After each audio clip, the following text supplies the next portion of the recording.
Imagine standing on the front lines of the American Revolution, where the very ideals of freedom and equality are being fought for, but a significant portion of the population, even some of the soldiers beside you, remain shackled by slavery.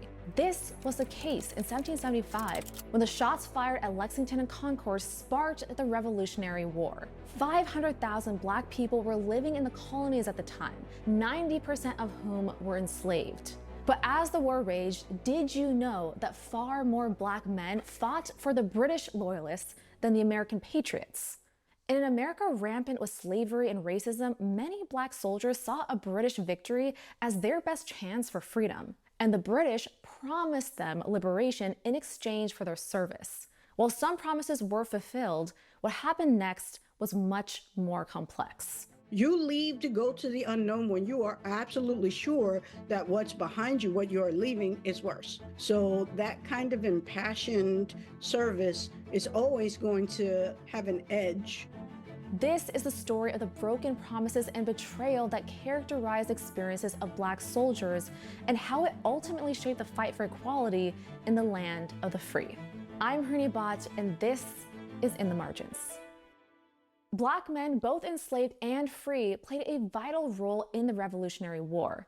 As news of the battle at Lexington and Concord spread down the East Coast, thousands of soldiers gathered to fight against British forces. Historical records show there were at least 18 Black men, both enslaved and free, engaged in battle that day.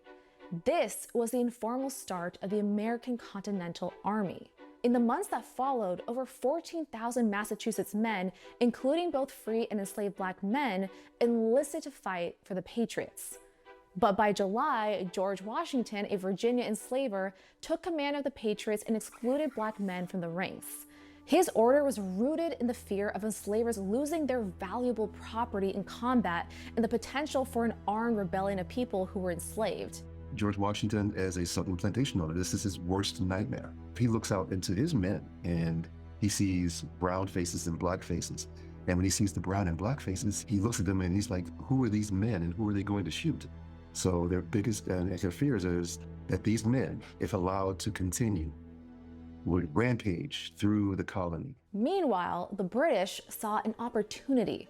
Through Dunmore's proclamation on November 7, 1775, John Murray, the royal governor of Virginia, urged enslaved people to escape their captors and join the loyalist forces. The British saw this as an opportunity to bolster their ranks and weaken the American colonial system.